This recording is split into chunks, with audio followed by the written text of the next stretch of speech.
Nice. Okay, why not? I mean, we think that we were finishing this in January, and then I was in LA with you in February. I mean, that was all this year. Edge back a tiny bit, Dave. Sure, Just you know. a bit edgier. That's perfect. Okay. Yeah, alright, we're good. That's me. Okay. So, I guess maybe a good place to start would be, you know, when did you know that you wanted to get back into Sherlock Holmes for the second time? And how did it feel getting back into the film? It was about this time last year, wasn't it? Yeah. Yeah. On the junket. We talked about, to be honest, there were, this always sounds like a good story, and then now I'm doubting myself. Did we talk about it in the making of the first one?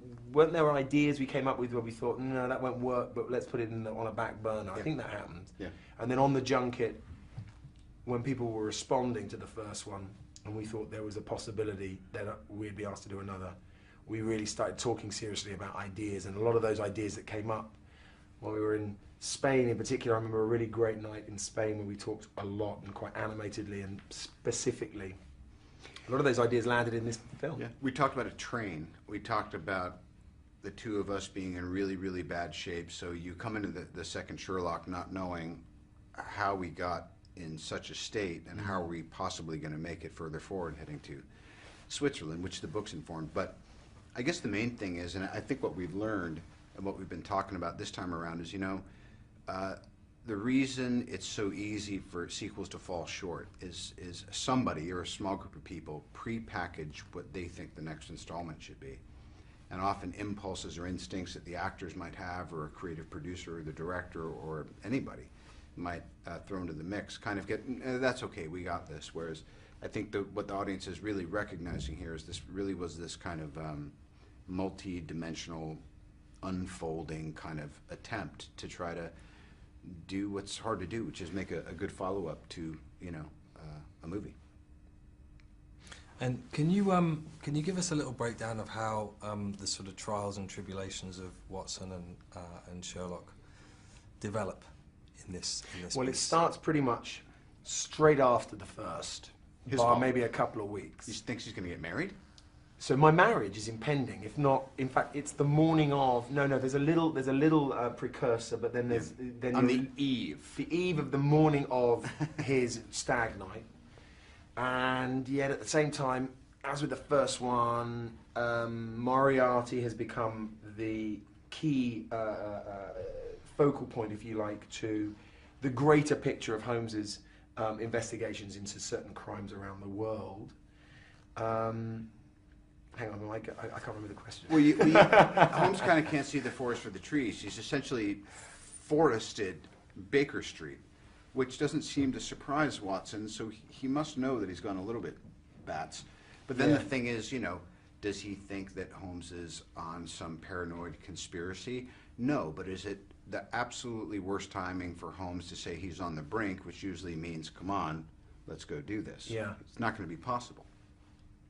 But then suddenly, It's made possible. That's the other thing. It is him being put in that impossible situation where he has to embark on the new adventure. I know, you know, after the first one, everyone talked very warmly about the relationship that, you know, that you guys have on screen. And, you know, the world of Sherlock Holmes that you're working in, it all feels very sort of rich and authentic and comfortable. And, you know, going into it for the second time, did it feel sort of comfortable? I mean, Definitely. I think what I'm kind of getting at is everything felt sort of amped up in this installment. Everything felt sort of bigger and like, I don't know, like you were sort of putting yourself more at stake, like you were sort of, you know. Well, it was a strange mixture of bravery and confidence, because we felt that the original sort of equation had worked, but then also, you know, hopefully tasteful modesty, because what we didn't want to do was to be seen to be being kind of gross or indulgent. So it was this sort of tug of war of both those forces, and I think what we both knew was that at the heart of the first, what really carried the piece was this wonderful relationship. It's what's drawn people back in droves and different interpretations of this great duo over the hundreds of years that it's been around, you know. I remember there's just this one night, we're night shooting, and we're trying to get into this munitions factory. And so we kind of Yeah. started without an idea in our head. And That so was I all thinking- your. That was the. I remember when that scene comes up. Yeah. I'm like, oh yeah, there was this scene because we shot it quite early on. Where you just say, "Are you happy?" That one.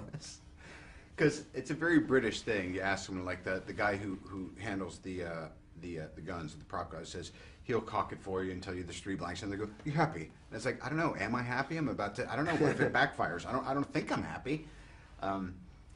So we thought about him inquiring right at this time in the movie, right before things really start going south for both of them. Kind Yeah. of.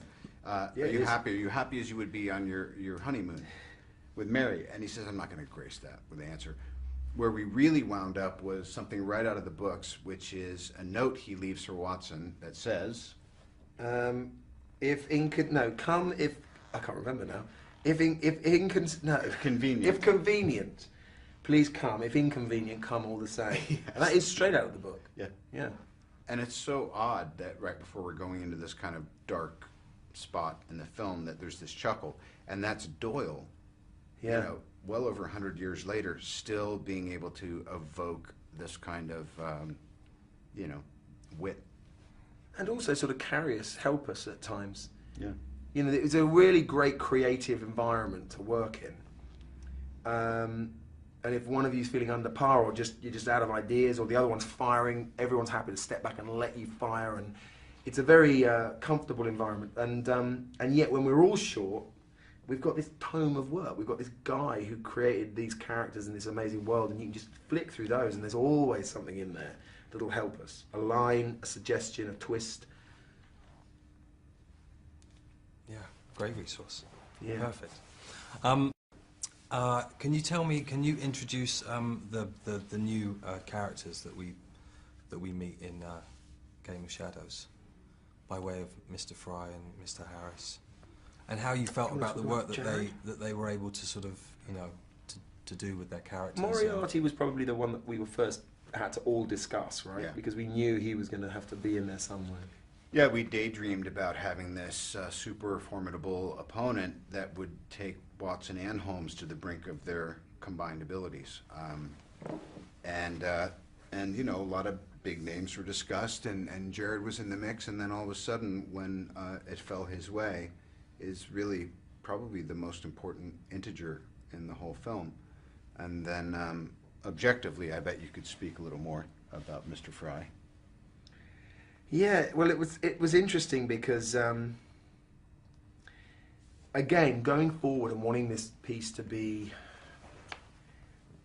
all the things that people liked about the first one, but equally maybe looking back to the books and thinking like, okay, where can we mine these books even more? You start to look at the characters, these fantastic characters that pop up over 50 or so stories that Conan Doyle wrote. And Mycroft is personally one of my favourites, actually, that pops up here and there. And it was a joy that we managed to get Stephen, not just because the fact that he chose to do it meant that we'd done something good in the first one, and that he as a huge Sherlock Holmes fan, obviously appreciated what we had and where we'd taken it, but also because he's known sort of internationally now, certainly in this country, but internationally now, as being probably the only person alive today who could give Sherlock Holmes a run for his money on the intellect scale. And he's also got a fantastic body, and so we managed to get him naked in this film, which is even Fantastic better. body of work. Which I think also naturally segs to Noomi Rapace. You know, this Yeah. time what we wanted to do is, rather than make it seem like these two guys want to get rid of the women so they can butch it up and do what men do, we actually have a third party in this investigation, pretty much from the beginning to the end, in Simsa, this gypsy fortune teller, who's a lot more. And just like Noomi's a lot more than the character she plays, she really, really, really, I think, notched up the emotional effectiveness of A Game of Shadows. She took it. I mean, she took. What was wonderful was she constantly wanted to root it in reality, and so the idea of losing her brother, the mystery of knowing whether or what her brother had done, the fact that she was a gypsy and never outside the law, all of those things she kept really bringing back to a base of reality. That's magic, fellas. I think we're out of time. Cool. That was really sweet. Thanks so much. Nice to meet you. See you around. Yeah, you bet.